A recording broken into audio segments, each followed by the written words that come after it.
Ok, on attaque. Parashat Vaetranan justement. Alors ce shiur est offert Leilou Nishmat, David ben Mesaouda, Gabriel ben Esther, René Chai ben Mazal, Mathilda Noya bat Angel.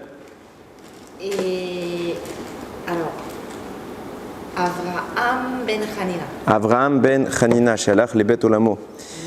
Pour la refoua shelema du Ravelia ou ben Elian, Naomi Simcha bat Rachel, Zari bat Phoebe, et Zivou Gagoun Vetar de Jenny bat Étoile, Michael ben Chantal, Yehuda ben Levana.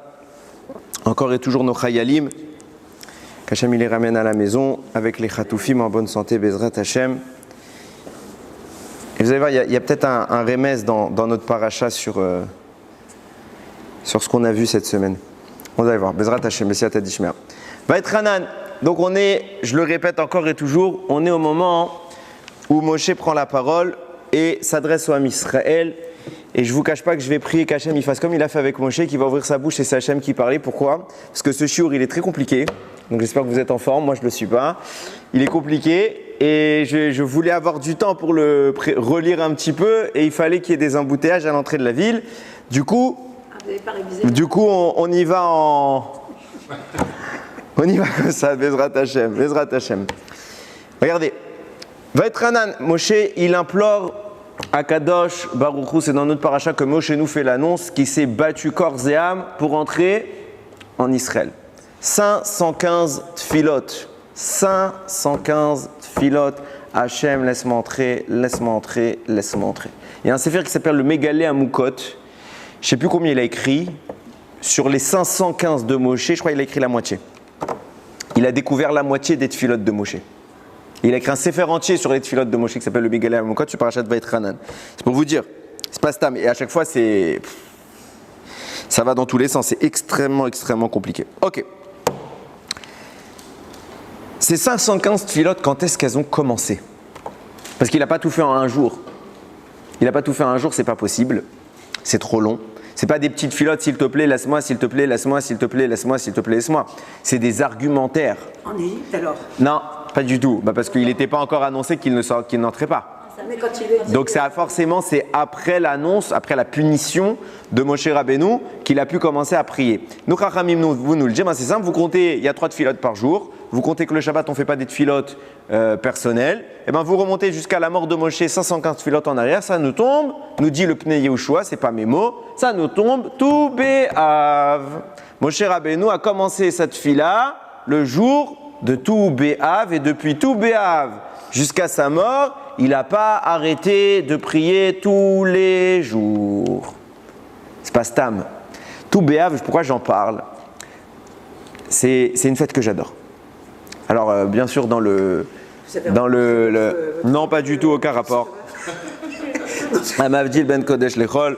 Les gens, ils en ont fait la Saint-Valentin juive. C'est pas du tout ça. C'est vrai que la Gemara raconte que c'était le jour des Shidduchim.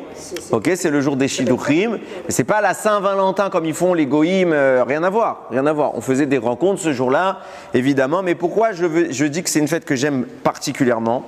Parce que c'est une des fêtes dont on n'a pas encore le secret. Il est des fêtes, par exemple, l'exemple que je cite, que vous connaissez tous, c'est Tou Bishvat. Tou Bishvat, c'est quoi ? Si vous remontez il y a de ça 5 ou 6 siècles, il n'y avait rien à Tou Bishvat. Rien du tout. Faisait pas Tachanoun, Zéou. Personne ne prenait les fruits. Il n'y avait pas un seder de Tou Bishvat. Il y a une Mara qui, gentiment, nous dit c'est un Rosh Hashanah, là il la note. Ok. Ni plus ni moins. Ni plus ni moins.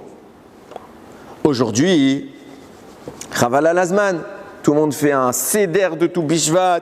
Il y a des kavanot de Kabbalah, etc. Quoi, ils n'avaient pas tout ça avant. Réponse que les Mekoubalim, ils avaient. Les très grands de la Torah, ils connaissaient. Mais ce n'était pas encore un jour qu'on a pu dévoiler sa grandeur. C'est pas encore ça. Tou Bé'av, pareil. La Gemara est dit, tu n'as pas de jour aussi joyeux, tu n'as pas de Yom Tov comme Kippour et Tou Bé'av. Kippour, bah ça c'est un Yom Tov, halakha lemaaseh, même si c'est pas un Chag, c'est un Yom Tov. C'est un Moed alors. Ok, c'est pas pareil. Chag et Yom Tov, c'est pas pareil. Chag, c'est les Shalosh Regalim. Ok, ça vous connaissez, Pessar, Sukkot, Shavuot. Yom Tov, c'est les jours où on a une règle de Yom Tov. C'est un Moed alors. si vous voulez, mais ça il allait à la chod de Yom Tov, vous faites une adlakat nerot dessus, vous avez les interdits d'allumer la lumière, de faire. C'est là à la chod de Yom Tov. Avec Kippour, non, je parle de Kippour, avec quelques interdits en plus. Maintenant, tout Béav, la Gemara le considère comme un Yom Tov, c'est pas un Yom Tov à la Chalemaase, mais à tout Béav, on ne fait pas Tachanoun. Personne ne fait Tachanoun à tout Béav. T'as pas un des jours aussi important dans le calendrier que Kippour. Kippour, je comprends. S'il n'y avait pas Kippour, on ne serait plus là. Mais c'est d'air, mais on n'a pas dit que c'est un des jours les plus importants. Ok? Mais on va parler de Tisha B'Av, ne vous inquiétez pas. Mais tout B'Av, qu'est-ce qu'il y a ce jour-là? Bon, d'accord, on faisait des Shidduchim. La Gemara cite 2-3 choses. On arrêtait de couper le bois pour le Misbéar. C'est là les jeunes filles sortaient qui n'étaient pas mariées pour faire des Shidduchim. C'est là que on a autorisé la tribu de Binyamin à revenir parmi nous. C'est là qu'on a autorisé les mariages entre tribus, parce qu'avant on était un peu sectaire, on n'autorisait pas les mariages entre tribus. Mais c'est d'air. Et on va parler d'un autre événement, c'est celui qui m'intéresse tout de suite. Moshe Rabbeinu arrive le 15 du mois de Av et il se met à prier à Kadosh Baruch Hu. S'il te plaît, laisse-moi entrer en Eretz Israël. C'est le jour où Moshe il a compris que c'est maintenant qu'il faut prier. Pourquoi? Parce que juste avant, quelques mois avant, il a appris qu'il n'entrait pas. Alors une question toute simple. Quand il a appris qu'il n'entrait pas, ok, il savait qu'on était bientôt à la date d'entrée. Pourquoi? Parce qu'on la connaît la date d'entrée. On avait fauté avec les Meraglim. Jusque-là, Moshe comprend ce qui rentre. On va passer 38 ans dans le désert à peu près après la faute des Meraglim. Moshe pense qu'il rentre. Juste avant, Myriam meurt, Aaron meurt, mais juste avant, Myriam quand elle meurt, il y a la faute du puits. Et Moshe faute, il n'entrera pas. Donc on a quelques mois. On est à tout juste 1 an de l'entrée. On est boule à 1 an en réalité, quand Myriam meurt, on est à 1 an de l'entrée en Eretz Israël.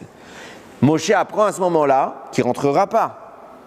Ok, bon, le jour où Hachem, entre guillemets, il est énervé.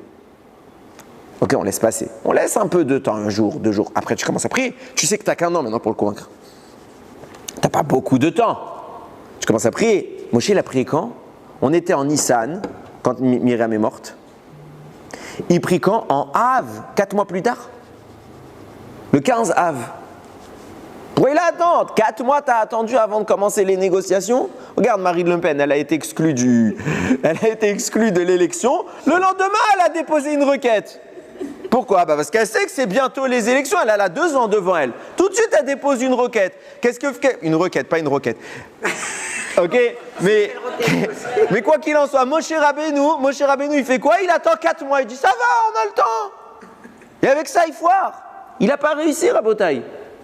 515 prières. Pourquoi t'attends? Alors, une réponse qu'on peut donner, et on va voir qu'elle n'est pas bonne, elle n'est pas complète du moins, c'est la dernière raison, le dernier événement qui s'est passé à tout B'Av. Qu'est-ce qui s'est passé à tout B'Av? On le sait, les Bnei Israël ont le 9 Av pleuré pour rien. On est arrivé devant Eretz Israël, Meraglim, on connaît l'histoire, ils ont dit on n'entrera pas, on veut pas. Hachem a dit vous pleurez pour rien, hein. Alors je vais vous donner une raison de pleurer ce jour-là. Le 9 Av a été élu jour le plus glorieux, entre guillemets. Tous les 9 Av, depuis ce jour-là, la génération du désert sait qu'il leur reste 40 ans à vivre. Et tous les ans, le 9 Av, il y a des morts. Donc qu'est-ce qu'ils font? Ils creusent leur tombe. Le 9 Av, tous les gens qui étaient visés par le décret creusaient leur tombe et ils dormaient la nuit dans leur cercueil. Ouais, c'est écrit Méphorach dans la Gemara. Et qu'est-ce qu'ils faisaient? Ils attendaient, ils passaient la nuit. Celui qui se réveille, il savait qu'il avait encore au moins 1 an. Ceux qui ne se réveillaient pas, alors tous ceux qui étaient réveillés, ils allaient l'ensevelir avec le sable qui avait été posé. Il n'y avait pas, en fait, une moyenne, il y avait 15 000 morts par an. Le 9 Av. Tous les 9 Av, on pleurait pour ça. On arrive la dernière année. Arrive le 9 Av. Qu'est-ce que tout le monde fait? Ils creusent. Ils dorment. Et nous dit la Gemara, tous ils se réveillent. Pendant les 38 ans, écoutez bien, pendant les 38 ans où ils ont fait ce processus-là, Hachem ne parlait pas à Moshe. 38 ans, il n'a pas eu de prophétie. On va définir un petit peu plus en détail. Arrive le 9 Av, dernière année, tout le monde se réveille, ils y croient même pas. Rachi raconte, ils y croient pas. Ils se sont dit, peut-être on s'est trompé dans le calcul, puisqu'on doit encore mourir. On est la dernière année, il doit y avoir des morts. Donc ils se disent, on s'est planté. Je vous rappelle qu'il n'y avait pas l'internet, il n'y avait pas les téléphones. On dépendait de la lune. Ils se sont dit, peut-être qu'on a mal sanctifié la lune, peut-être qu'on a mal compté. Pséder, on s'est planté. Donc qu'est-ce qu'ils ont fait? Ils sont le lendemain, ils n'ont pas bougé. Ils ont fait leur journée. Le soir, ils sont retournés à la même place. Ils se réveillent tous le lendemain. Ça a duré comme ça quelques jours. Arrive tout Béav et ils voient le ciel et la lune, elle est pleine. Là, ils disent, on ne peut pas se tromper. Quand la lune est pleine, c'est le milieu du mois. Si on est au milieu du mois, alors on a passé le 9 Av. Et là, ils ont compris que le décret était terminé. À ce moment-là, la parole d'Akadosh Baruch Hu s'est à nouveau adressée à Moshe Rabbeinu. Donc ce jour-là est devenu un jour de Simcha. De Simcha, parce que ça y est, Baruch Hashem, les gens qui devaient mourir, ils ne sont pas morts. Moshe se remet à parler avec Akadosh Baruch Hu, c'est quelque chose d'extraordinaire. 38 ans que ça ne s'était pas produit. Extraordinaire. Moshe, à ce moment-là, il n'est pas bête, il se dit, ah, si Akadosh Baruch Hu se remet à me parler, être Ratson, c'est un moment propice, alors maintenant, Moshe commencerait à prier. Alors j'y viens, bah, parce qu'ils étaient en deuil. Quand Hachem, on voit avec Yaakov, que quand Yaakov était en deuil, Hachem ne lui parlait pas. Mais j'y viens, il y a des problèmes. Cet argument, il ne peut pas passer. Déjà, entre guillemets, je prie de tout mon cœur. Vous avez tous vu cette vidéo atroce. De cet otage. Moi, je l'ai vue hier. Je ne sais pas si elle est sortie hier. Je ne suis pas vraiment les infos. Je l'ai reçue hier. Pendant le 9 Av, le Tet Av, le jour du 9 Av. Et on voit quoi? On voit un otage en train de creuser sa tombe. J'ai dit, Ribono Shalom, je t'en supplie, fais que ce soit un remez. Que comme notre paracha, c'est le jour où on nous raconte qu'ils étaient en train de creuser leur tombe et qu'ils ont creusé pour rien. Et que sauf 7 jours plus tard, tu leur as annoncé, 6 jours plus tard, tu leur as annoncé quoi? Vous êtes tous sauvés. Yehi Ratson.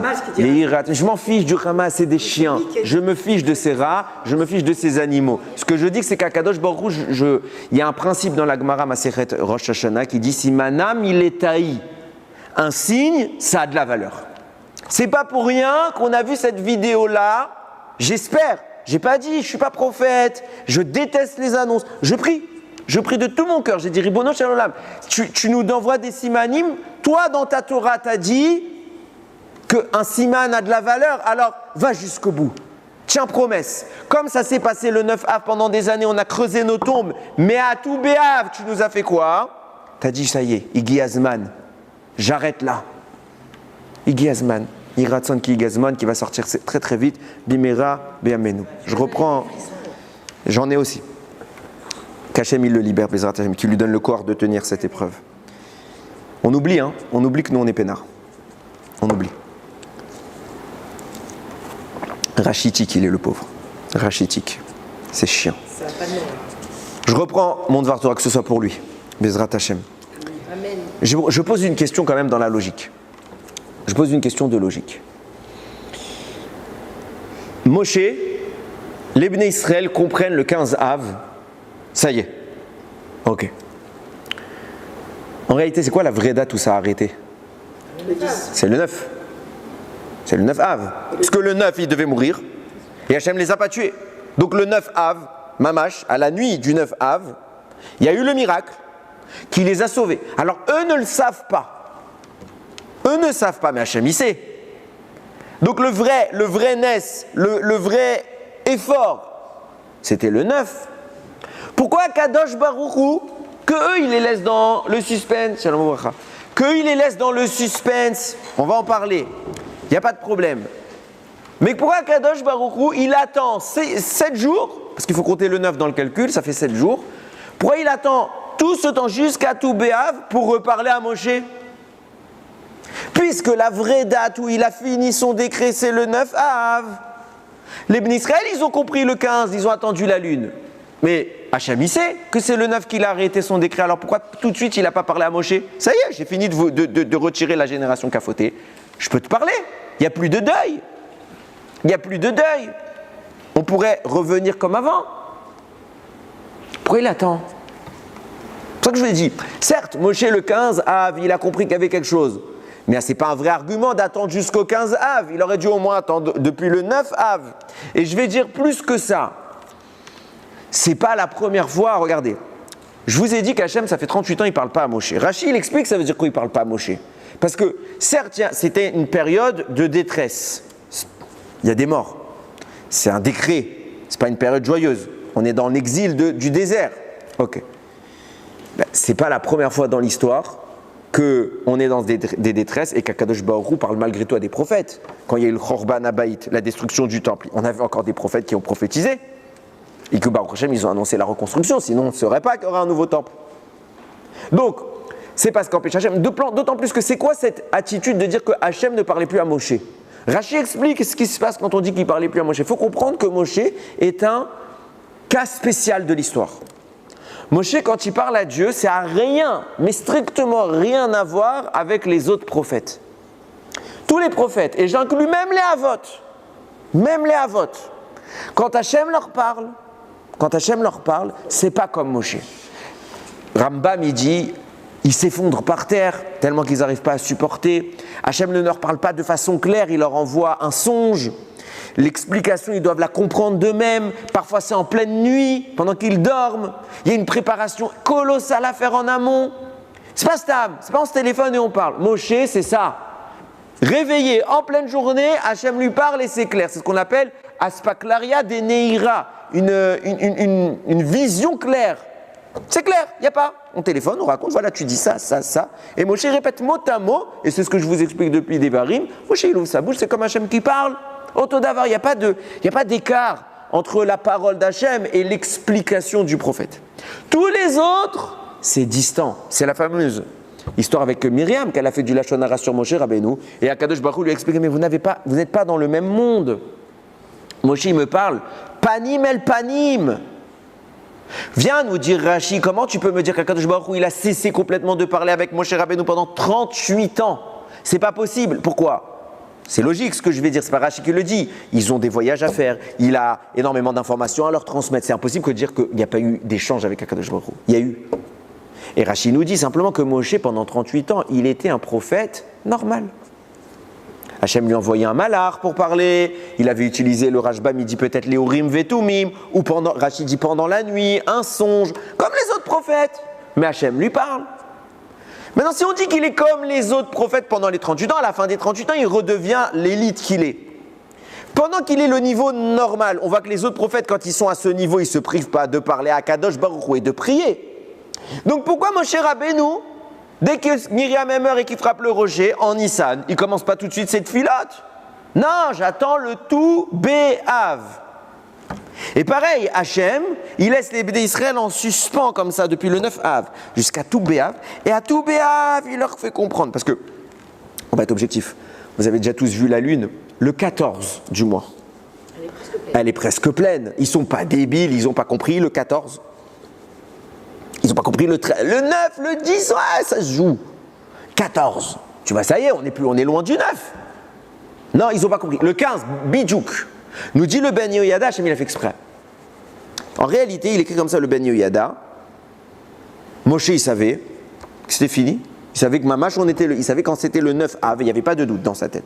Les grands d'Israël savaient quand c'était le 9 Av, il n'y avait pas de doute dans leur tête. Eux savaient que le décret était fini. Mais comme ils ont vu qu'Akadosh Baruch Hu, il a voulu un peu rendre l'esprit de chacun mes boulebal, comme ça les embrouiller, alors ils n'ont rien dit. Mais eux savaient.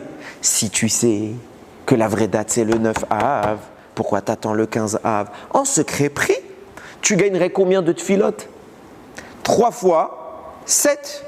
T'enlèves Shabbat, ok. 3 fois 6, ça ferait 18 filotes. Il lui en manquait une, il y est arrivé. J'avais m'a dit, Maspik, tu t'en vas.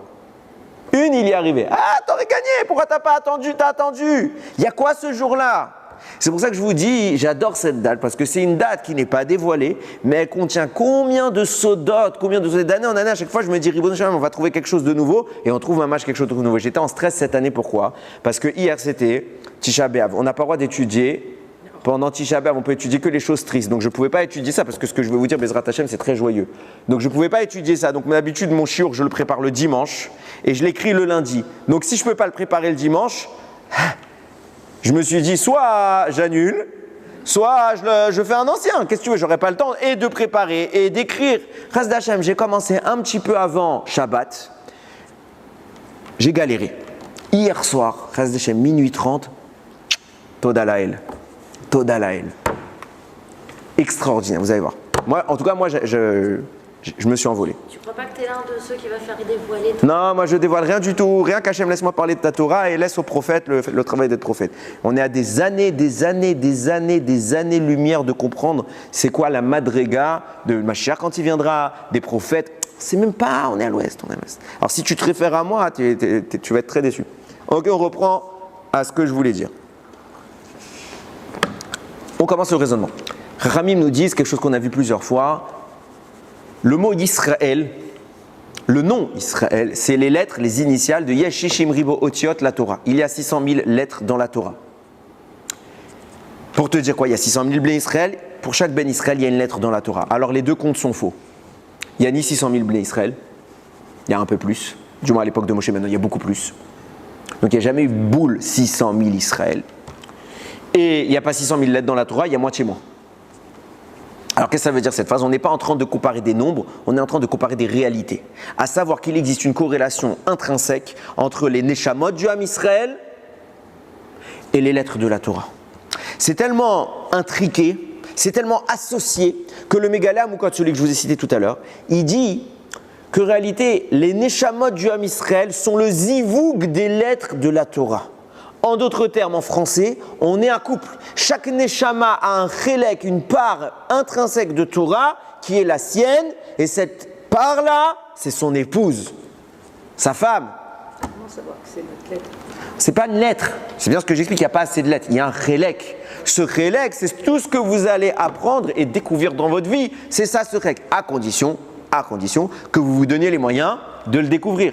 Okay, vous pouvez avoir une fortune, si vous n'allez jamais la récupérer, quelqu'un il a un héritage, s'il ne va jamais le récupérer, il ne l'aura jamais. Okay, on a un héritage millénaire qui s'appelle la Torah. Si quelqu'un ne vient pas récupérer son héritage auprès d'Akadosh Baruch Hu, il n'a rien du tout. C'est là, mais ce n'est pas là. Okay, chacun notre travail à nous, c'est d'aller récupérer cette Torah. Pourquoi je vous dis ça? On a bien compris qu'il y a un kécher, il y a un mariage, il y a une union entre nous et notre partie de la Torah. Ça s'appelle un zivoug.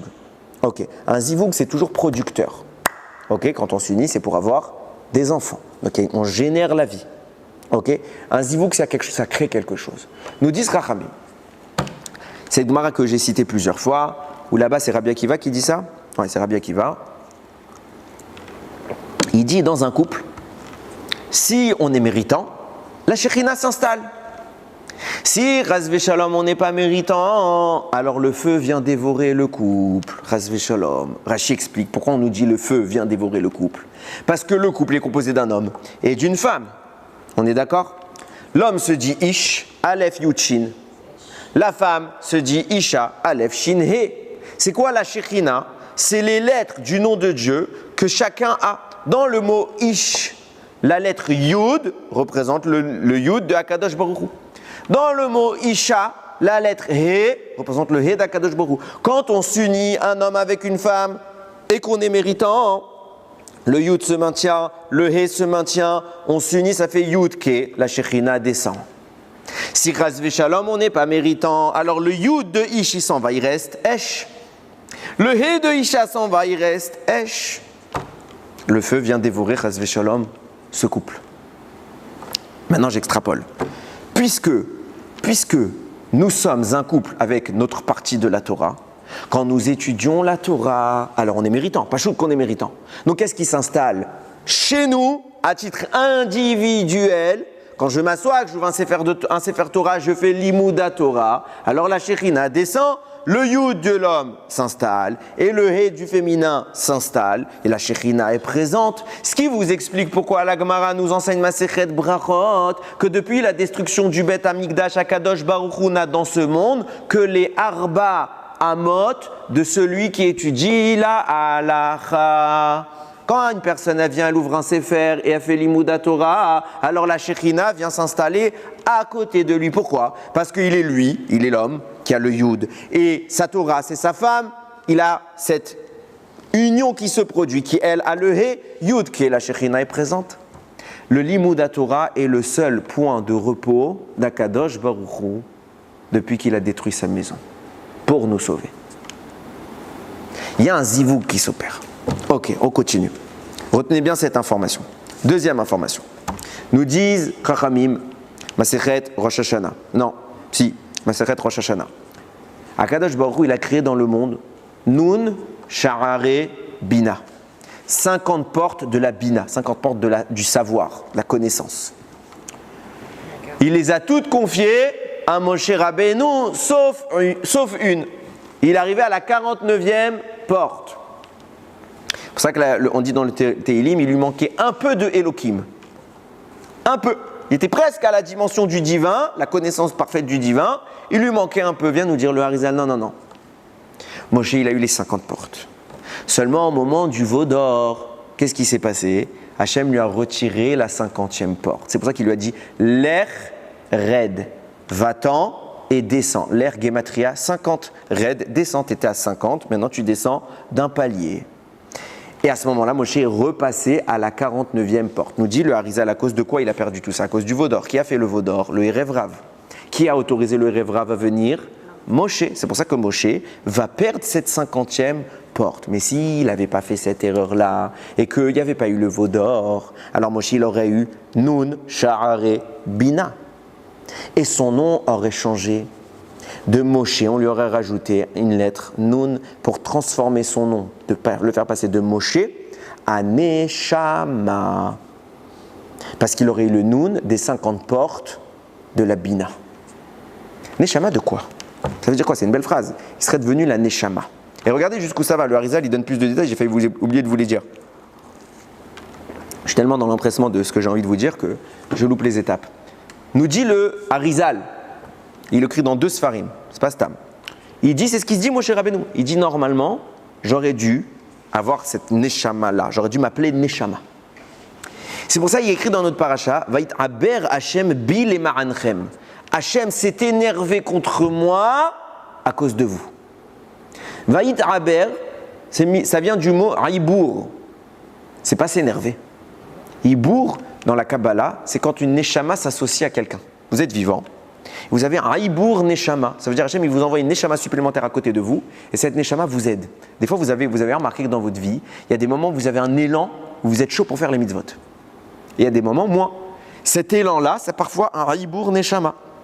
Une Neshama très haute qui est descendue du ciel, elle est venue vous accompagner. Elle gagne et vous gagnez. Vous profitez de son kohar, sa force. Et elle gagne parce que les mitzvot qu'elle va faire avec vous, elle aussi, elle est faite. Donc elle peut monter même après sa mort. Bachamaim. C'est extraordinaire.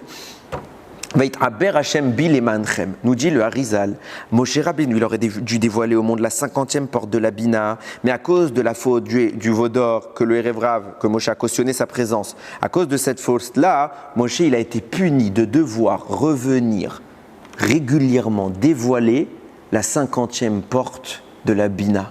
Vait Aber, Hashem m'a associé à chacune des générations à venir de l'histoire en m'imposant de revenir pour dévoiler au Talmidei Chachamim la 50e porte de la Bina. C'est pour ça que nous dit le Harizal, prenez cette phrase où Moshe leur fait la réprimande. Vait Aber, Hashem, bil et ma'anchem. Hashem s'est emporté contre moi. Il m'a demandé de faire un Ibour Neshama, de revenir toutes les générations. Vous prenez les initiales Vav, Vait Aber, Yud, Hashem, Bi, Bet, Les Ma'anchem, Lamed. Ça vous fait les initiales de Yovel.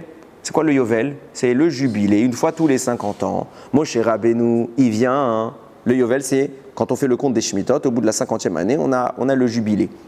Vient nous dire le Harizal, quand est-ce que Moshe Rabbeinu vient dévoiler la 50e porte? Tous les 50 ans, puisque c'est la dernière, il a dévoilé 49 sur 50, il lui manque un 50e. Donc il viendra une fois tous les 50 ans. Vait Aber Hashem bil et ma'anchem, rachetevot, initial du mot Yovel, je reviens tous les Yovel. Pour dévoiler au monde la 50e porte. Mais si j'avais pas eu le problème du Erev Rav, j'aurais gardé la 50e porte et de Moshe, je serais passé à Neshama. Et pourquoi il serait passé à la dimension qu'on appelle Neshama? Écoutez bien. Pour comprendre ça, je suis obligé de poser une question subsidiaire. Je cherchais mon mot. Il y a un principe de base qui normalement devrait être indiscutable puisqu'il est écrit dans la Torah, il est repris par tout le monde. Par tout le monde. Qui est le plus grand homme de l'histoire? Moshe Rabbeinu. Personne ne dépassera Moshe Rabbeinu. Même Mashiach, de toute façon Mashiach c'est Moshe, mais bon passons, personne ne passe plus haut. On est clair? Pourtant, on nous dit quoi? Devarim shelo niglou le Moshe, niglou le Rabbi Akiva verav.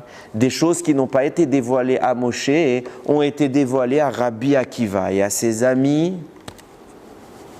Vous connaissez toute cette Gemara Masechet Menachot où Moshe Rabbeinu monte au Har Sinaï pour recevoir la Torah. Et il voit Hachem en train d'écrire des tagim, des petits traits au-dessus des lettres. Il dit qu'est-ce que c'est? Hachem il lui dit il y a un Rav qui va un jour expliquer. Il dit montre-le-moi. Hachem projette Moshe dans le shiur de Rabbi Akiva. Moshe écoute le shiur. Il est triste parce qu'il ne comprend rien. Comment le plus grand homme de toute l'histoire, il arrive devant un Rav et il ne comprend pas ce qu'il dit? Ça n'existe pas, c'est soit tu es le plus grand, soit tu n'es pas le plus grand. Donc Rabbi Akiva nous dit explicitement, Chachamim, c'est une Gemara, c'est un Midrash qui le dit. Rabbi Akiva a eu des dévoilements que Moshe n'a pas eu. Et pourtant on nous explique que Moshe il a reçu toute la Torah. Alors comment Rabbi Akiva il peut savoir quelque chose que Moshe n'a pas su? Le même principe est écrit sur qui? Rabbi Shimon Bar Yochai. Dans le Zohar on nous écrit, Rabbi Shimon Bar Yochai, il avait accès à des sodotes que Moshe il n'a pas vu. Comment tu m'expliques ça? Pas une fois c'est écrit, c'est pas stable. C'est écrit plein de fois. Réponse. J'ai vu cette réponse dans un sefer de Rav David HaKohen, Galenai. Il dit comme ça, il pose cette question, qui est très connue, il y a plein de réponses à ces questions, mais lui il répond d'après le Harizal. Et il donne deux choses, deux principes. Premier principe, l'effort. L'effort. Je m'explique. Rabbi Akiva est plus grand que Moshe Rabbeinu, Rabbi Shimon Bar Yochai est naturellement plus grand que Moshe Rabbeinu. Pourquoi? Parce que l'origine de la Neshama de Moshe vient d'un endroit qui permet moins de dévoilement que l'origine de la Neshama de Rabbi Akiva et de Rabbi Shimon Bar Yochai. Pour faire simple, il écrit là-bas. C'est le Harizal qui écrit ça, c'est pas Stam. Il écrit que Moshe vient de ce qu'on appelle le Chesed, la miséricorde, issu de Hevel, le fils de Adam. Moshe, c'est une des réincarnations de cette miséricorde-là. Rabbi Akiva vient de la rigueur de Caïn. C'est quoi la différence entre la rigueur et la miséricorde? La miséricorde doit connaître une limite. Toujours. Pourquoi? Parce que si Akadosh Baruch Hu, il était Kulo Rahman, il est Kulo Rahman, mais s'il ne plaçait pas une limite à cette expression de la Rahmanout, alors ce serait le balagan. Si tu es trop gentil avec tes enfants, tu les laisses faire tout ce qu'ils veulent. Alors ils font ce qu'ils veulent, à la fin ça devient des meurtriers. Pourquoi? Parce qu'on leur a jamais dit que ça avait quelque chose de mal. On leur a jamais imposé la notion de limite. Donc la miséricorde doit être limitée. La rigueur n'a pas besoin de limite. Pourquoi? Elle se révèle telle qu'elle est. Ça veut dire que quand quelqu'un il est coupable d'une sentence, il prend sa sentence. Et donc l'intégralité de ce qui a été prononcé se met en place. À part s'il fait tchouva, il change ça. Mais s'il doit être puni, par exemple, il doit recevoir malkout, il doit recevoir des coups, ben le nombre de coups qu'il devait recevoir, il le reçoit. C'est tout. Donc la rigueur s'est exprimée pleinement. Ça implique quoi? Ça explique que quand vous avez une neshama qui vient de cette dimension qui est la miséricorde, eh ben vous connaissez une limite. Parce que la miséricorde est toujours limitée. C'est un endroit qui va cacher son expression. Tandis que quand vous venez d'un endroit où la rigueur s'exprime, la limite est moins présente. Explique comme ça le Harizal, la Neshama de Rabbi Akiva qui vient de la rigueur de Caïn pouvait accéder à un dévoilement beaucoup plus libre que la Neshama de Moshe Rabbeinu qui vient de la miséricorde de Hevel. Du coup, Rabbi Akiva a nativement plus accès à la Torah que Moshe Rabbeinu en personne. Cependant, oui. Moshe, à la base, c'était pas un ange. C'est Derazma. Les anges, ils ont moins accès que nous, à la base. On avait expliqué ce shiur qu'on appelait qui s'appelle Yekutiel, etc. C'est ça que tu parles. Ok, ça n'empêche pas. Et celle de, Mais tu vas comprendre maintenant. Tu vas comprendre ce qui se passe. et celle Oui. de Rabbi Shimon Bar Yochai, elle vient, c'est rigueur ou... Alors là-bas, c'est pas explicite, mais Rabbi Shimon Bar Yochai, a priori, il est censé avoir atteint ce niveau. Écoutez bien.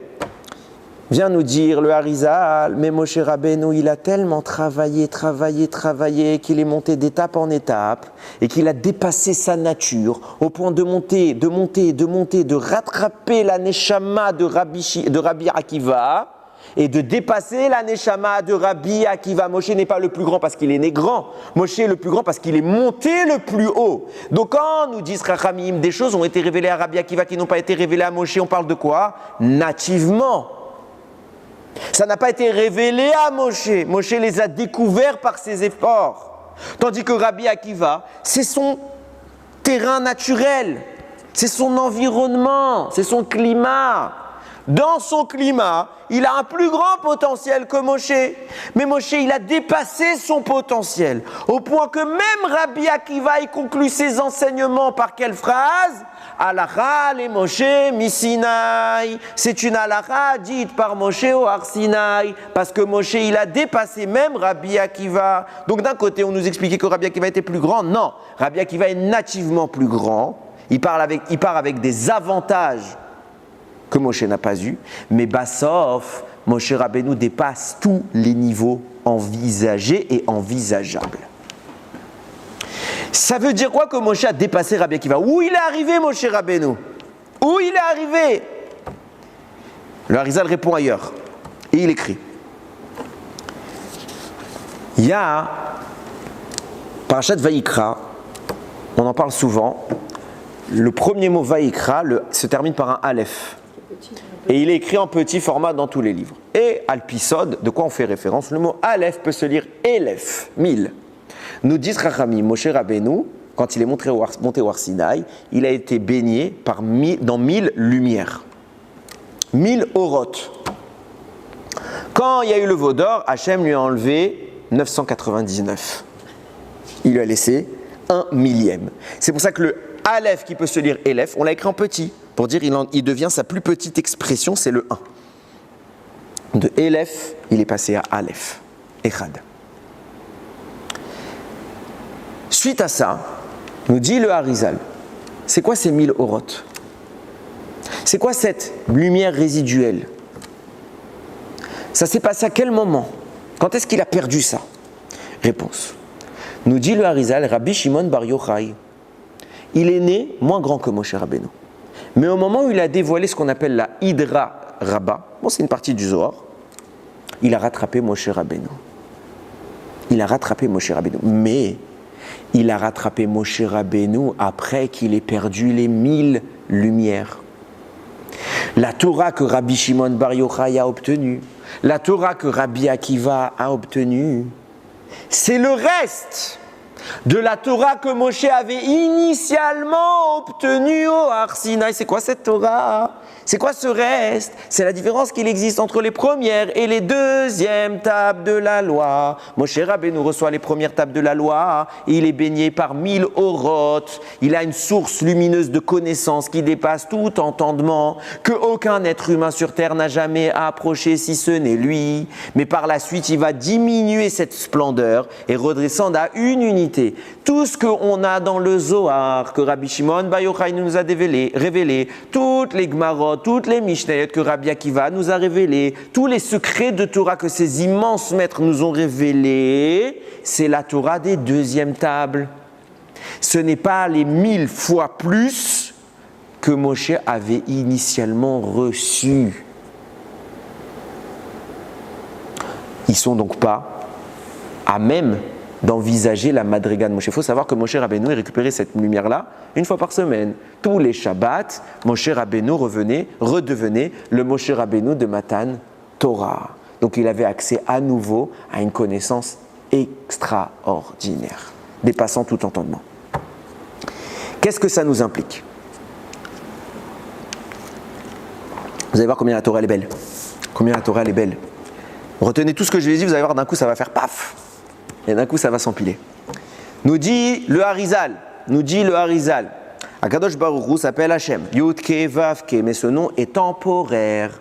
Parce qu'en réalité, le nom final d'Akadosh Baruch Hu n'est pas Yud-Ke Vav-Ke. Qui nous dit ça? Zecharia, le prophète, qui nous dit, dans une phrase que tout le monde connaît, parce qu'on la récite tous les jours dans Alenu les Shabéach, on la récite 3 fois par jour, Vaya Hashem le Melech al Kol haaretz, et à la fin des temps, Hashem sera le roi sur toute la terre. Bayom Hahu, ce jour-là, Yiyeh Hashem Echad Ushmo Echad. Hashem sera un et son nom sera un. Parce qu'aujourd'hui, son nom est deux, entre guillemets. C'est quoi son nom est deux? Aujourd'hui, son nom c'est Yud-Ke Vav-Ke.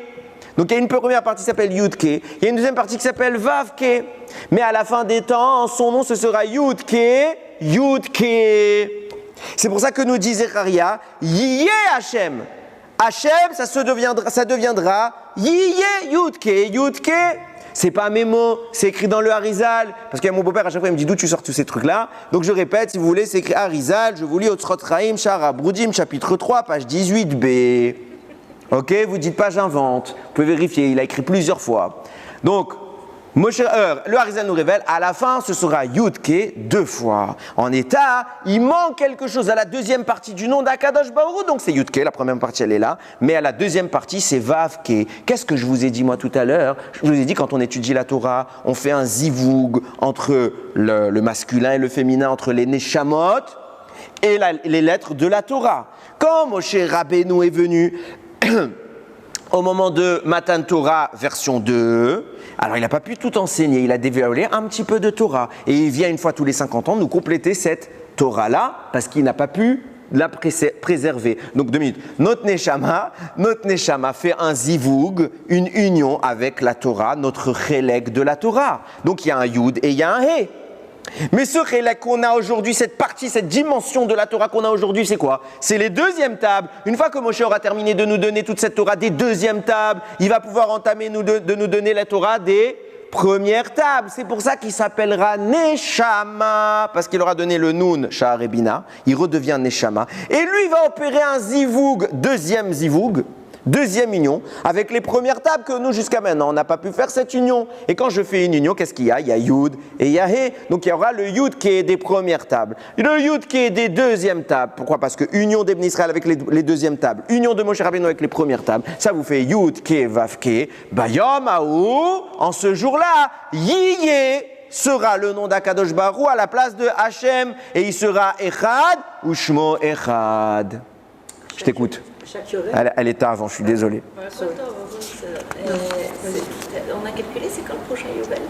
Je ne l'ai pas en tête, mais bon, tu peux faire le compte. Hein. C'est simple. Vas-y. 6000 c'est le dernier, t'enlèves 50, t'enlèves 50, t'enlèves 50. Quoi? Non, tu passes par le dernier, mais... Ça a commencé depuis le début de l'histoire. Donc c'est simple, le prochain Yovel, ce sera en 5800. Oui. Non, c'était à chaque Yovel, Moshe... Pas physiquement, il dévoile des choses. Oui. Ok, je reprends ce que je disais. Viens de nous dire, Chachamim, on continue, regardez jusqu'où ça va aller. Faut pas que je perde mon fil, pendant que je l'ai encore. Viens de nous dire, Chachamim, quelque chose de merveilleux.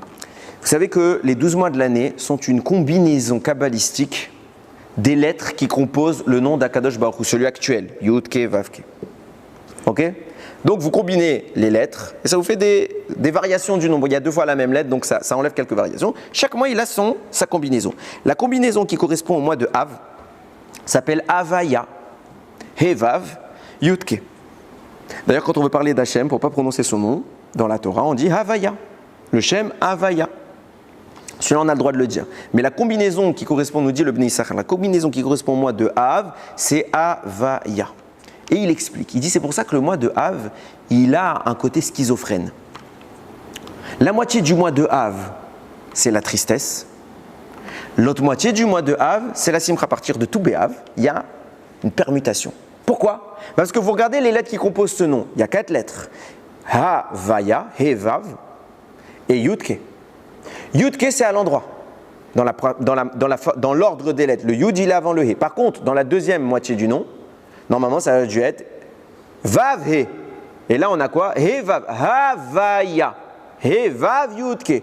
Donc, quand vous prenez les 2 moitiés, il y en a un qui s'exprime avec la formulation des lettres qui est convenable, un qui s'exprime en lettres inversées.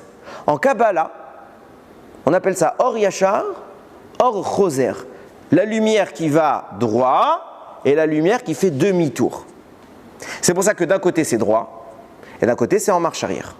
Quand c'est en sens droit, c'est la miséricorde. Quand c'est en sens inverse, c'est la rigueur. Donc puisque les deux premières lettres qui correspondent à la première moitié du mois sont en sens inverse, alors la rigueur s'installe au mois de Av, les 15 premiers jours.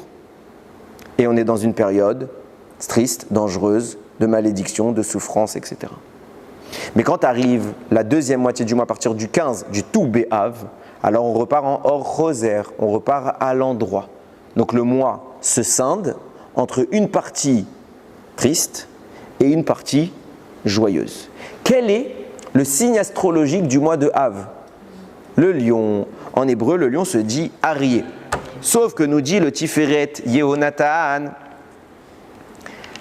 à la base, ce mois-là était un mois de malédiction. Il n'aurait pas dû s'appeler Arié, il aurait dû s'appeler Ara, la malédiction.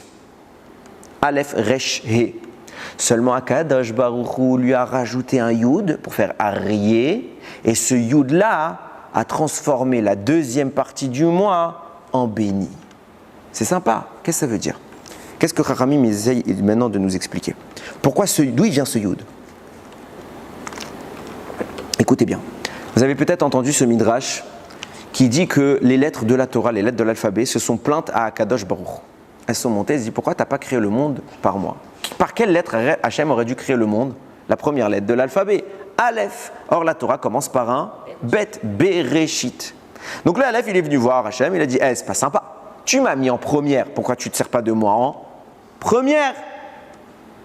Hachem lui dit c'est pas grave, tu as raison. Mais j'ai une raison pour ça, je t'ai gardé pour un événement plus grand que Bereshit. Quoi? Matan Torah. Matan Torah, je commencerai par toi. Et je dirai Anochi Hashem Elokecha Sherotetzira Meretz Mitzraim. Je suis Hashem ton Dieu qui t'a fait sortir d'Égypte, le premier des 10 commandements. Et là, j'utiliserai bien le Aleph.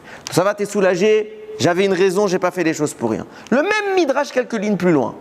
Il dit la lettre Aleph est venue se plaindre auprès d'Akadosh Baruch Hu. Pourquoi tu n'as pas créé le monde en commençant par Aleph? Je t'ai déjà répondu là-haut, mais c'est pas grave. Hachem lui dit, je ne pouvais pas. Il donne une autre raison. Il dit Aleph, c'est la lettre qui entame le mot Arour, maudit. Je ne pouvais pas créer le monde avec la malédiction. Alors j'ai préféré choisir la lettre qui commence le mot Baruch, béni. Donc j'ai utilisé le Bet pour créer Bereshit. Venez, on croise les deux infos. Si on dit que le Aleph incarne la malédiction et qu'Akadosh Baruch Hu ne veut pas s'en servir pour initier quelque chose, alors comment ça se fait qu'il s'en est servi pour initier la Torah? Anochi Hashem Elokecha. Tu viens de me dire que c'était la malédiction. Tu as mis la malédiction sur l'étape de la loi? Tu plaisantes?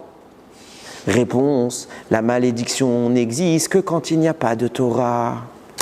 Parce qu'au moment de Matan Torah, la malédiction est devenue une bracha. Le Aleph qui était dangereux à Bereshit parce qu'il n'y avait pas encore la Torah, il est devenu une bracha au jour où Akadosh Baruch Hu a dit Anochi Hashem Elokecha. C'est le même midrash, simplement il se complète. Akadosh Baruch Hu avait une intention, c'était bien de transformer la malédiction en bénédiction, le Aleph, en bête. C'est pour ça que le mois de Av s'appelle Av, Aleph, bête. Le Aleph doit devenir un bête, une bracha. C'est pour ça qu'il commence avec un début de mois négatif. Il se termine avec le bête, deuxième partie du mois. Positif, c'est la bracha, à condition que quoi? Que s'opère l'intervention de la Torah. Je vous ai dit, il se passe quoi? Normalement, le mois de Av est représenté par, on a dit Arié, mais il aurait dû être représenté par le mot Ara, la malédiction. Et on lui a introduit un Yud.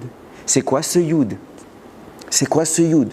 C'est la même notion que le Aleph qui se transforme de la malédiction à bénédiction. Pourquoi? Parce que le mot Aleph peut se lire Elef. Et quand Moshe Rabbeinu introduit les 1000 lumières de Matan Torah, alors la malédiction du Aleph, qui normalement Akadosh Baruch Hu n'en voulait pas pour créer le monde, se transforme en bénédiction. De là commence à se dessiner une réflexion extraordinaire de Moshe Rabbeinu. Qu'est-ce qui se passe? Pourquoi il y a un Yud qui rentre dans Ara pour faire Arié? Parce que quand on étudie la Torah, Moshe il a transmis la Torah au monde. Les 1000 Oroth, il venait pour les donner. Moshe Rabbeinu, c'est le masculin. La Torah en question, c'est le féminin. Le masculin, il apporte quelle lettre? Dans Ish et Isha, il apporte le Yud. Donc le masculin a introduit un Yud pour rejoindre un He, pour faire descendre la Shekhinah, comme on a expliqué, j'espère que vous me suivez. Donc de Ara, vous rajoutez un Yud, ça vous fait Aryeh, et ce Yud-là, qui vient incarner le Limoud à Torah de Moshe Rabbeinu, est venu adoucir la malédiction et en faire une bénédiction. Et le mois de Av a au début une source négative, Chorban Habayit, toute la période de Ben Hametzarim, qui à partir du 15 Av commence à révéler un changement pour s'orienter vers la bracha. Ce changement-là, c'est les 1000 oroth que Moshe Rabbeinu essaye à Matan Torah de réintroduire dans le monde. De là, on commence à constater quelque chose d'intéressant. Vient nous dire le Harizal, une des raisons pour lesquelles Akadosh Baruch Hu refuse à Moshe de rentrer en Eretz Israël, c'est quoi? Moshe Rabbeinu dit, Ribono shel olam, il y a une tonne de mitzvot que je peux faire en Eretz Israël que je n'ai pas pu faire. Hachem lui dit, ça ne sert à rien. Ça ne sert à rien. Pourquoi? Encore une fois, c'est le Harizal qui écrit ça. Tu es plus grand qu'Eretz Israël. Tu n'as rien à gagner. Ton niveau est supérieur à la Gdusha d'Eretz Israël. Donc quand tu vas rentrer, il ne va rien se passer. Donc tu ne rentres pas. Je ne comprends pas. Bon, c'est connu cet argument du Harizal, il est repris par plein de commentateurs. Mais je ne comprends pas quelque chose, une question que personne ne pose, enfin, du moins que je n'ai pas vu. Deux problèmes. Et alors? Israël est plus petite que Moshe. Le désert aussi, il était plus petit que Moshe. On n'a pas un péché Hachem, Moshe, de rentrer au désert. On n'a pas dit, le désert, il n'a rien à t'apporter, donc tu ne rentres pas. C'est pas un argument. C'est pas parce que c'est plus petit que toi que tu n'y vas pas.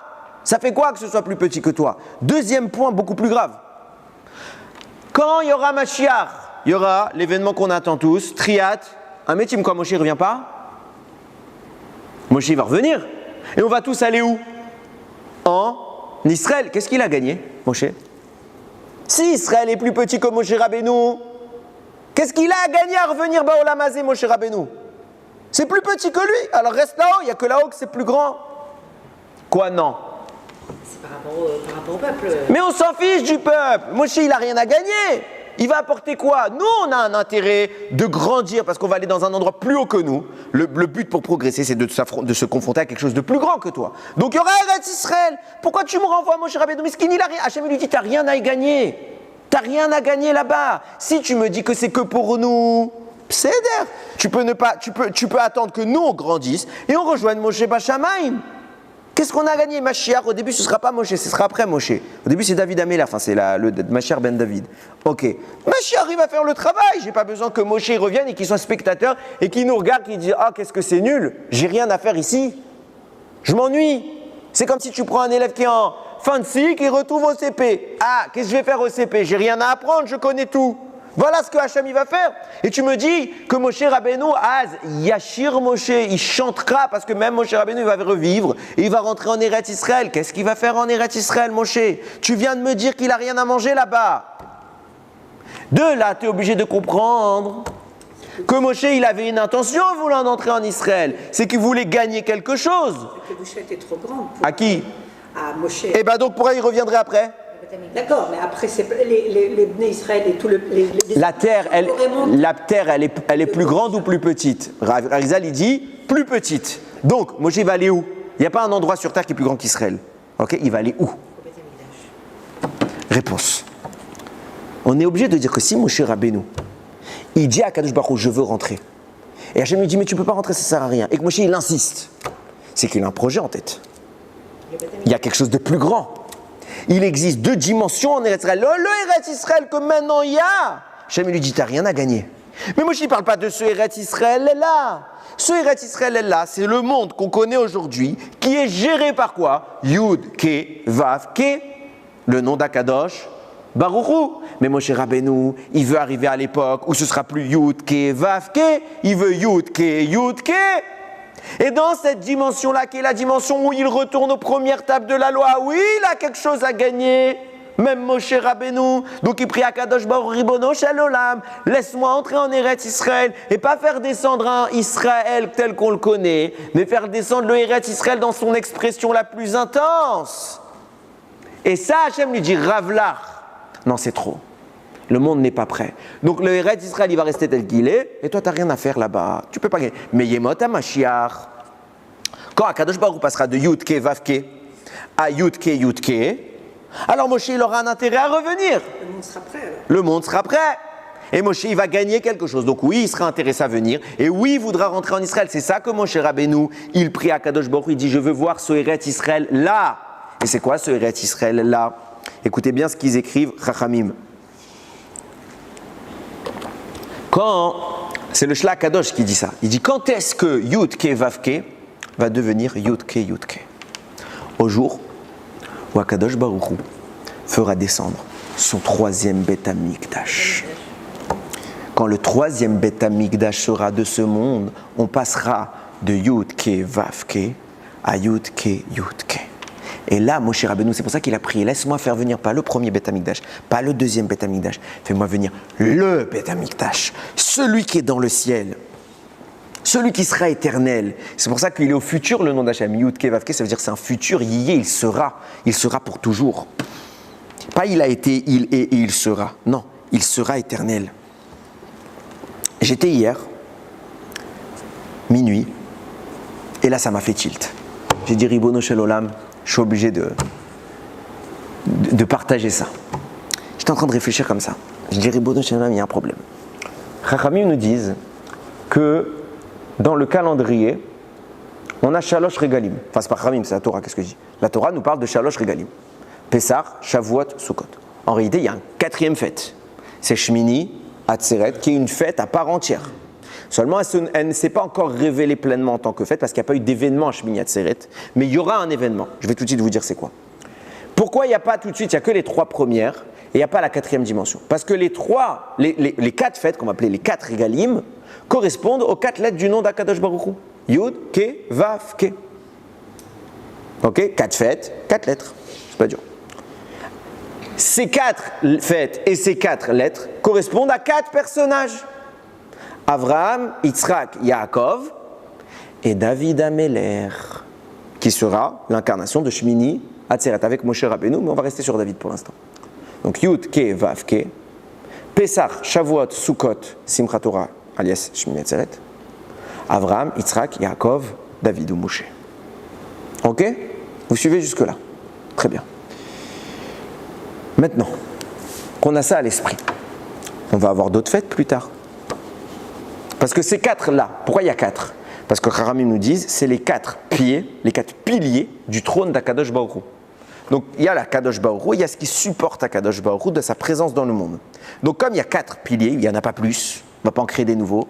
Okay, donc Avraham, Yitzhak, Yaakov et David qui doit à la fin s'introduire, qui correspondent à Yud, Ke, Vav, Ke, qui correspondent aux quatre fêtes. C'est pour ça qu'on les appelle des Regalim, des pieds. Shalosh, Regalim, trois pieds ça veut dire.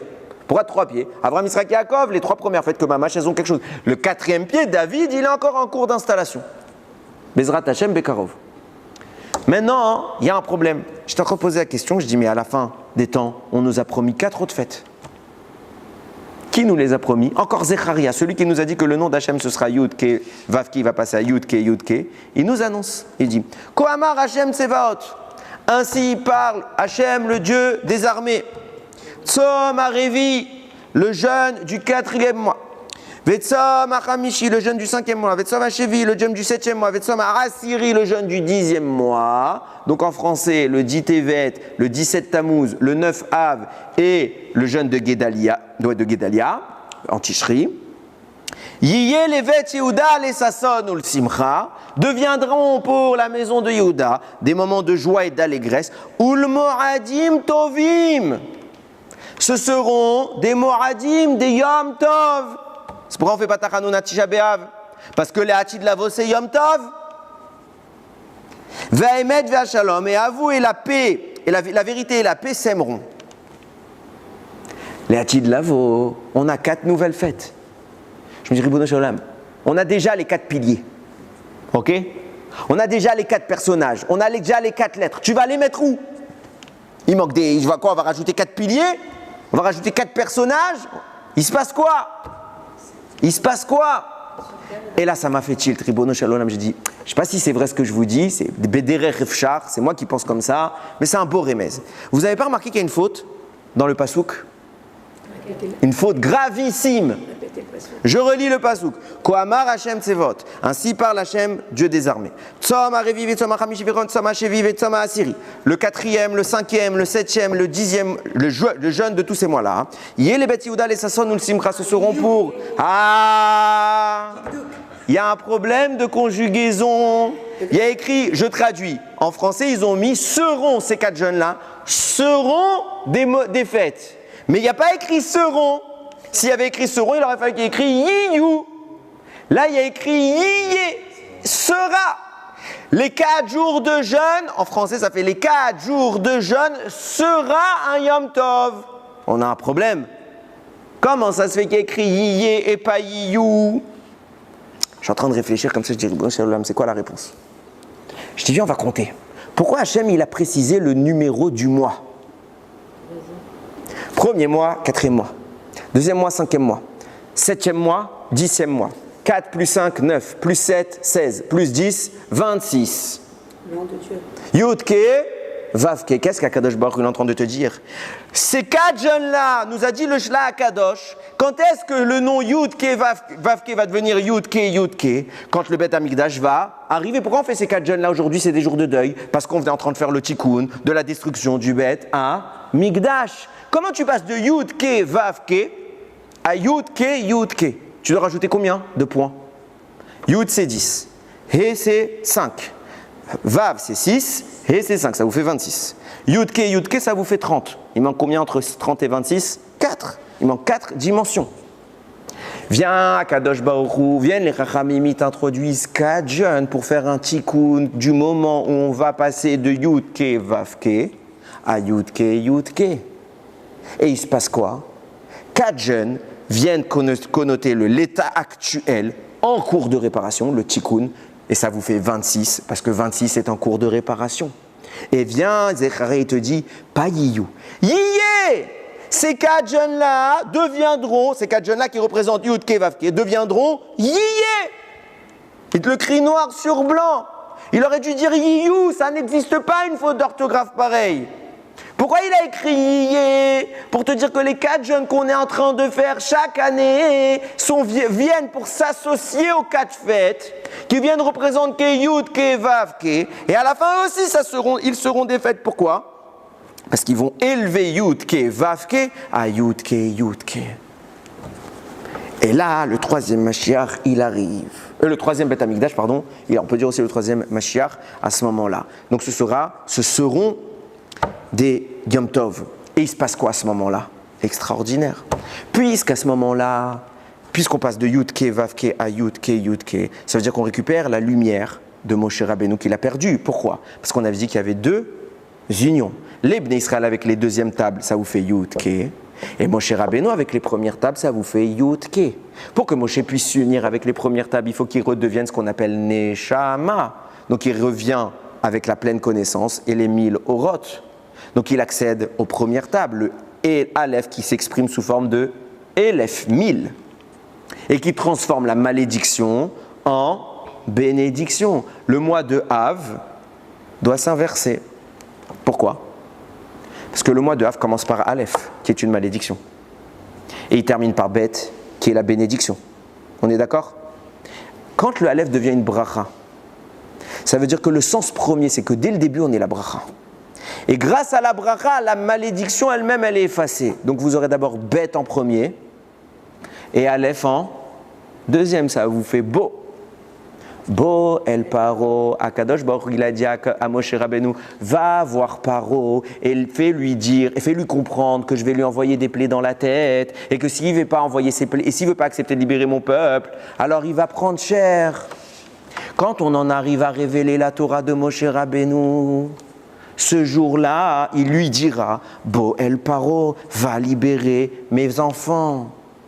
Parce qu'à la fin des temps, qui est Moshe Rabbeinu? Il est le Mashiach qui vient conclure la Géoula. Mashiach ben Yosef, Mashiach ben Yassif, ben David l'entame, Moshe la termine. Bo el Paro, quand tu vas être en mesure d'exprimer tes 1000 lumières, alors Bo el Paro. Viens, Moshe Rabbeinu comprend tout ce que je suis en train d'expliquer là, bien évidemment qu'il a compris 1000 fois mieux que nous. Et il se dit, je ne vais pas prier le 9 Av, Parce que le 9 Av, au moment où Moshe est encore vivant, qu'est-ce qu'il y a? C'est la klala, c'est la malédiction, c'est le Aleph. Il attend la transition, le jour du 15 Av. Le jour où on passe de la première moitié à la deuxième moitié. Le jour où le Aleph de Harour, de maudit, il passe à Bet de Barour, de béni. Le jour où Moshe Rabbeinu sait qu'il y aura cette transition de Yudke Vavke vers Yudke Yudke, qu'il y a le retour des 1000 Orot.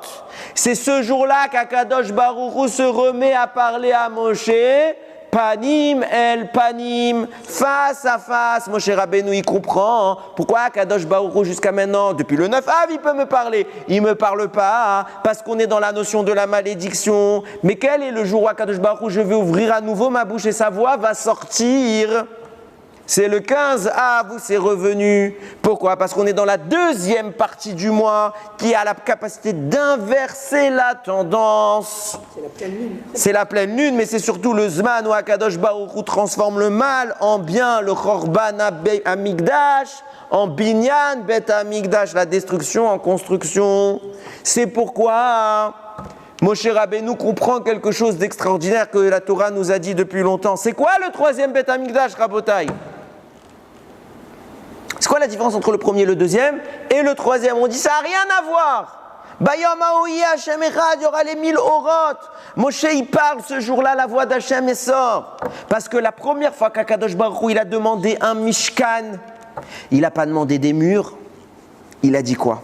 Ve'asuli Migdash. Ils vont me faire un sanctuaire. Veshachanti betocham, et je vais résider parmi eux. Chachamim ne disent pas parmi eux. Betocham, à l'intérieur d'eux. Qui est le personnage qui a eu la chance de résider la présence d'Akadosh Baruch Hu à l'intérieur de lui? Moshe Rabbeinu. Quand est-ce que c'est revenu? Le jour de Tou B'Av, la présence d'Akadosh Baruch Hu, elle est retournée dans sa bouche. Il est devenu la Neshama de la Torah. Il dit si Akadosh Baruch Hu il se remet dans ma bouche, il est en train d'exprimer quoi maintenant Akadosh Baruch Hu? La dimension du troisième, Bet Amigdash, Igiazman Leitpalel, est venu le moment de prier. Parce que si on est entré dans la dimension du troisième Bet Amigdash, Akadosh Baruch Hu il veut bien me parler depuis ma bouche, c'est la vraie définition, c'est la vraie destination. Alors maintenant je prie, avant je ne peux pas prier. Pourquoi? Parce qu'Akadosh Baruch Hu il ne veut pas rentrer. Mais le 15, Tou B'Av, c'est le jour où Akadosh Baruch Hu est retourné parler depuis Moshe Rabbeinu comme il était au début, dans sa dimension de base. C'est le jour où l'interdiction d'entrer en Israël est devenue une permission. Alors Moshe Rabbeinu il dit si Akadosh Baruch Hu permet au Ham Israël, si Akadosh Baruch Hu remet sur moi la dimension du troisième Bet Amigdash, peut-être que je peux rentrer. Parce que le 15 Av, Tou B'Av a cette capacité-là qui n'est pas encore dévoilée dans le monde et que Moshe a su percevoir. Je vous dis pourquoi j'aime bien cette fête en particulier, parce que c'est une fête terrifiante de puissance, mais elle est discrète. On ne la connaît pas encore. C'est à nous de la révéler. Le moment où on parle et c'est Hachem qui parle. On parle et c'est Hachem qui parle. Et ça, ce ne sera pas que Moshe Rabbeinu, ce sera nous. Veshachanti betocham, en eux. Le Bet Amigdash, ça doit être nous. Et après, il y aura une manifestation peut-être de quelque chose qu'on ne connaît pas de ce que ça va être. Mais le vrai Bet Amigdash, c'est quand on fait résider la présence d'Akadosh Baruch Hu en nous. Ça, c'est Tou B'Av. C'est le jour de la fin du décret. Alors pourquoi on ne mettrait pas fin à ce décret? Pourquoi on ne mettrait pas fin à ce décret? Cette année, c'est encore moi qui ai lu, c'est la deuxième année que ça m'est arrivé, qui a lu, ça fait 1957 années que le Bet Amigdash a été détruit. À Emet, j'ai pleuré. Et le Rav qui était avec nous, il ne s'est pas arrêté de pleurer. Moi, je me suis arrêté. Il ne s'est pas arrêté de pleurer, pleurer. Et le lendemain, il nous a expliqué, il a dit, vous savez aussi pourquoi j'ai peur? Pas que le Chorban Habayit. Parce que le Chorban Habayit, c'est le début, mais on est toujours dans le Chorban Habayit. Ce qui s'est passé le 7 octobre, c'est la suite. C'est la suite. C'est la même chose. Peut-être à moindre échelle, parce qu'il y a encore plus de morts à l'époque du 9 Av. Mais on n'est pas en train de faire la concurrence des morts. c'est la même chose. Et combien aujourd'hui, vous allez dans les hôpitaux, et il nous raconte très souvent, parce que lui, malheureusement, il doit souvent aller à l'hôpital, il dit combien vous voyez de soldats handicapés à vie, sans compter ceux qui sont morts. Des morts qui sont plus jeunes que moi. Ils sont plus jeunes que moi. Ils n'ont même pas encore vécu. Ils n'ont même pas encore eu le temps d'avoir des enfants. Ils sont déjà morts. Pourquoi ? Parce qu'on n'a pas fait ce qu'il fallait. On n'a pas cherché à faire que notre bouche, elle parle de Dieu. Je n'accuse personne, je m'accuse que moi.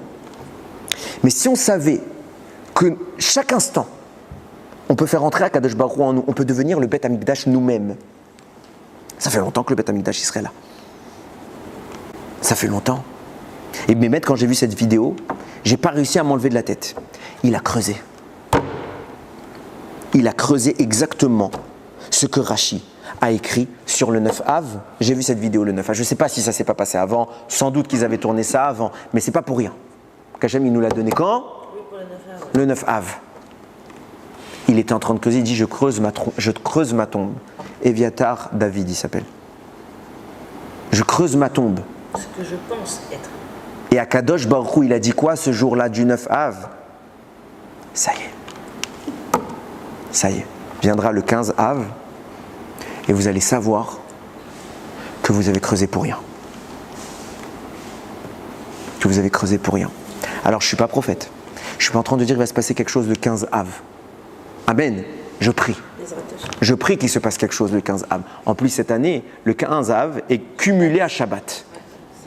Est cumulé à Shabbat. Ma chère ne vient pas Shabbat. Ma chère ne vient pas Shabbat, c'est écrit dans ma Sechet Iruvin. Ma chère ne vient pas Shabbat. Mais les sources Bashamaim, les choses qui se passent dans le ciel, il va se passer quelque chose. Forcément, tous les 15 Av, il se passe quelque chose. Tous les Shabbats, il se passe quelque chose. Tu fusionnes les deux, ça va se passer quelque chose de plus grand. Quoi ? Est-ce que ça va tout de suite apporter ses fruits ? On prie, on ne fait pas d'annonce.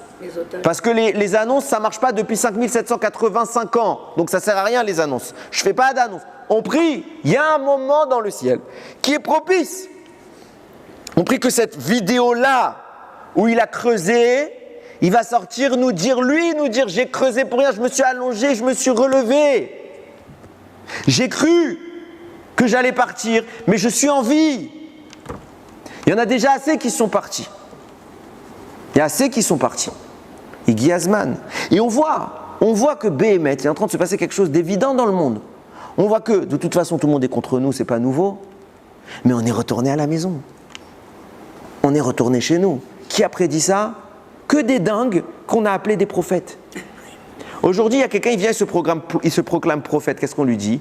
Va à l'hôpital psychiatrique. Mais si vous prenez ces mêmes personnes-là et vous analysez rationnellement ce qu'ils ont dit, on devrait tous leur dire va à l'hôpital psychiatrique. Ils ont dit que le peuple qui a été dispersé aux quatre coins de la planète et que la terre de ce peuple c'est devenu un désert, il reviendra des quatre coins de la planète et transformera ce désert en forêt.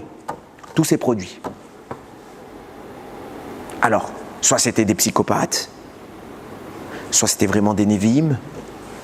On voit que ça y est. Et qu'est-ce qu'il a dit à Kadosh Baruch Hu ? Il a dit la terre elle m'appartient, je la donne à qui je veux. Alors vous pouvez tous vous mettre contre nous. C'est pas grave. Il suffit que nous on exprime Hachem et que de sa bouche sorte, au travers de notre bouche, je suis le maître du monde, je fais ce que je veux. Et si le maître du monde on lui laisse sa place, alors le roi décide. Le problème, pourquoi Kadosh Baruch Hu ne fait pas encore ce qu'il veut ? Parce qu'on ne lui laisse pas la place pour faire ce qu'il veut. Et croyez-moi, ce qu'il veut, c'est pas la mort. C'est pas la mort. Ce qu'il veut, c'est nous rendre Eretz Israël. Ce qu'il veut, c'est reconstruire son Beth Amikdash. Ce qu'il veut, c'est qu'il y ait de la lumière. Ce qu'il veut, c'est qu'il y ait de la Torah. Mais pour qu'il fasse ça, il faut qu'on accepte que ce soit lui le roi. Bayom Haou, ce jour-là, Yiyé, son nom deviendra complet. Hachem Echad ou Shmo Echad. Yiratson, qu'on ait le srout de voir de nos yeux tous les Ratoufim rentrer à la maison avec des soldats en bonne santé, que Akadosh Baruch Hu il termine cette histoire, les Gamré, et qu'on regarde le ciel, on va entendre un grand chauffard sonner d'abord l'audition, après la vision.